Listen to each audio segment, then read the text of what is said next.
Kira-kira menurut Pak Chandra, apa yang harus Pak Chandra lakukan Pak untuk mengatasi jam tutup itu Pak? Jam 8 harus tutup. Iya, saya berusaha memahami kita ini sedang masa pandemi dan sebagainya ya. Tapi kenapa kok harus jam 8? Saya bingung juga.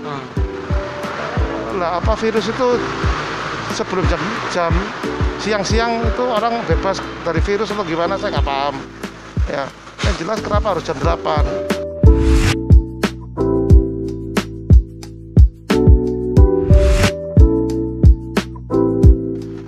Selamat malam teman-teman dunia maya. Malam ini saya diberi waktu yang berharga ya, ketemu dengan chef sekaligus ownernya kafe terkeren di Probolinggo.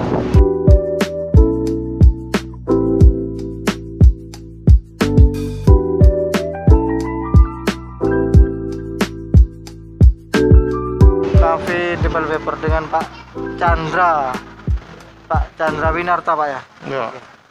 Pak, saya mau tanya sedikit dan sedikit jawaban, jangan panjang lebar. Soal Pak, pembatasan membuka restoran, menutup restoran gitu. Itu gimana Pak menurut jenengan? Jam 8 harus tutup. Ya. Kalau buka ya tidak ada masalah. Tutup memang bermasalah. Jam 8 itu kan dinner time, waktu ya orang makan malam.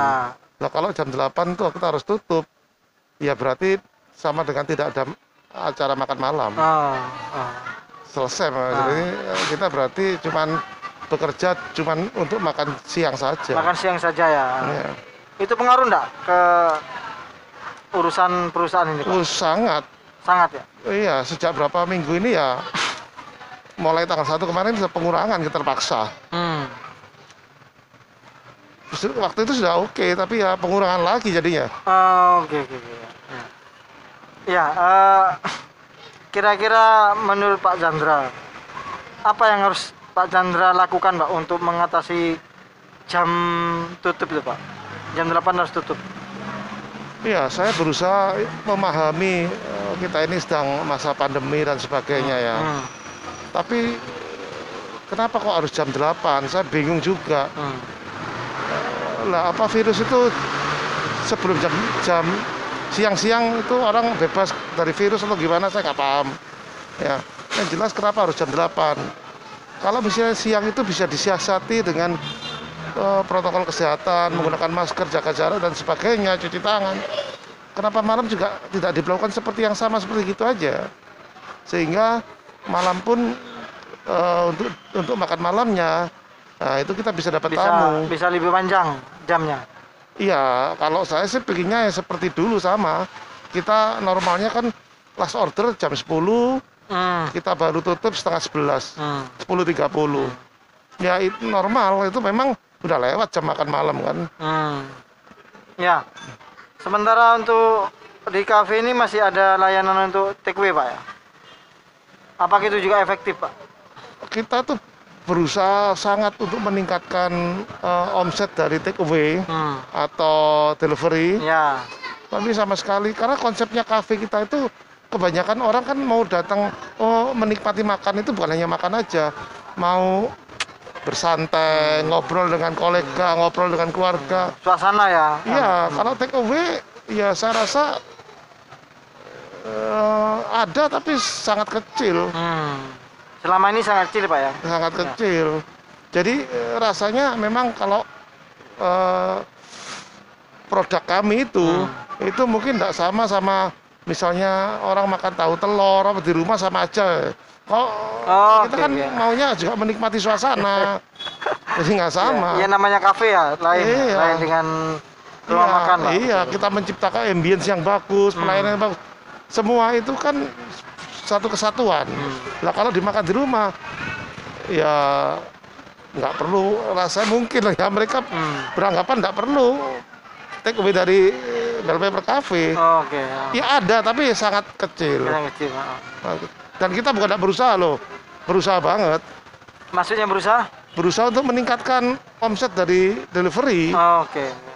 kita ada promo-promo kalau delivery itu kita berusaha memahami lah situasi ini, sehingga kalau delivery itu kita punya program-program khusus delivery supaya orang nggak perlu datang ya delivery. Tapi jujur aja tidak, sangat sedikit tidak membantu.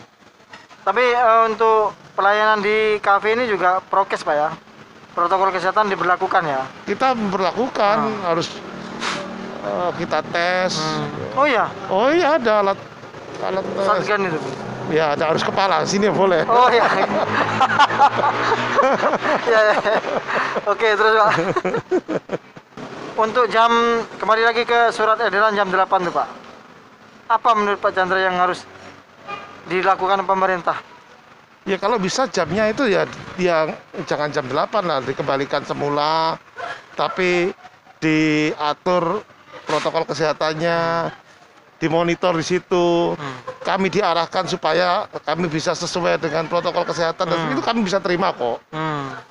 Berarti keinginan orang-orang pengusaha seperti Pak Chandra ini kan diperpanjang Pak ya, bukan jam 8 ya? Kalau makan malam jam 8 bagaimana? Ya. Baru datang udah pulang. Udah pulang, ya. Masaknya belum selesai pulang. Iya.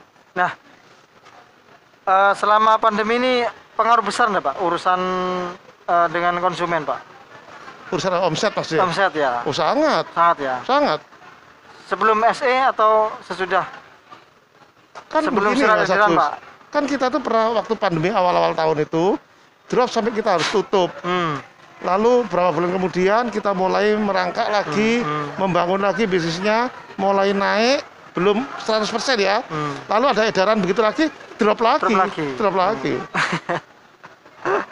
Ya, sementara saya tutup Pak ya, boleh ya? Cukup ya Mas? Belum.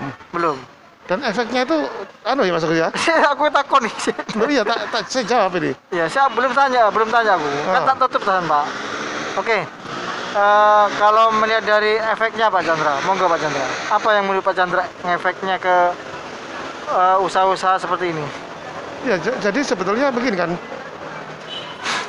supplier yang sayur-sayur kita yaitu masih drop. Terus kita biasanya 1 minggu 2 kali ada live musik. Mereka anak-anak muda Probolinggo kan, ya terpaksa juga mereka nggak main. Oh, ya band ya? Iya. Oke. Jadi ada efek domino. Banyak ya, banyak domino ya lah. Iya, banyak itu. Jadi bukan hanya kafenya aja. Pekerja juga begitu Pak ya? Pekerja seni juga pengaruh, semuanya pengaruh. Otomatis mereka tanya. Kapan Pak mulai lu? Saya bilang, bagaimana kamu main baru jreng bubar. Oh benar, ada tanya memang Pak? Sering. Oh sering ya, oke. Mereka nanya kan mereka ya sebenarnya kasihan karena beberapa itu memang mengandalkan dari musik. Ya? Iya. Oke. Cukup Pak. Sementara itu kawan, informasi dari pengusaha kafe di Kota Probolinggo dengan Bapak Chandra Winarta. Keluh kesahnya soal surat edaran yang memang banyak dikeluhkan oleh pengusaha kuliner. Jadi Pak Chandra, ini kan memang bukan ngefeknya ke Pak Chandra saja. Banyak pedagang kecil-kecil, nasi goreng, jual sate, apa-apa tuh sangat pengaruh Pak Chandra. Itu gimana Pak Chandra? Ya makanya Mas, kalau saya bilang bahwa saya perlu, mereka lebih kasihan lagi. Apalagi yang biasanya itu mulainya itu mereka setelah maghrib baru keluar jam 6 menawarkan jam 6. Ya. Itu kan dia dari rumah jalan ke tempat biasanya mangkal misal setengah jam, habis itu ya sudah harus tutup kan. Betul. Ya itu lebih parah lagi mungkin. Lebih parah lagi ya. Ya saya juga kasihan juga itu kayak begitu tuh. Tapi memang bagaimana solusinya Pak? Kalau memang pandemi begini Pak? Ya mungkin lebih dipantau di protokol kesehatan lah. Jadi memang ada kerja ekstra lah Mas ya. Kerja ekstra untuk memperingatkan seandainya mereka tidak melakukan protokol kesehatan, diperingatkan. Ya ekstra memang. Dari pemerintah Pak ya? Iya dong. Oke. Jadi ya memang harus dikawal. Oh gitu. Kalau nggak dikawal ya memang akan ya mungkin Ya. jadi abai. Iya, kebanyakan tidak tertib ya mereka kalau tidak dikawal begitu. Ya rasanya begitu dan itu kan ya manusiawi begitu. Oh iya. Iya. Ya, saya akhiri percakapan saya dengan Bapak Chandra Winarta soal surat edaran yang banyak dikeluhkan oleh masyarakat pengusaha kuliner. Jadi diharapkan dari surat edaran itu direvisi dan dikaji ulang lah begitu. Nah, saya sekedar info Pak Chandra ya. Beberapa minggu yang lalu ada beberapa pengusaha kuliner yang kecil ya. Kecil itu sempat ke Dewan, ke Komisi 2 untuk meminta wali kota merubah surat edaran itu untuk merevisi jam tutup mulai jam 8 sampai jam 10 lah. Nah, itu sudah seminggu yang lalu Pak Chandra sudah selesai. Suratnya sudah dikirim ke eksekutif sama legislatif dan sampai tadi pagi saya dapat jawaban masih belum dikaji. Jadi belum ada revisi ulang untuk surat edaran itu. Nah, saya akhiri. Terima kasih atas perhatiannya. Assalamualaikum warahmatullahi wabarakatuh. NTV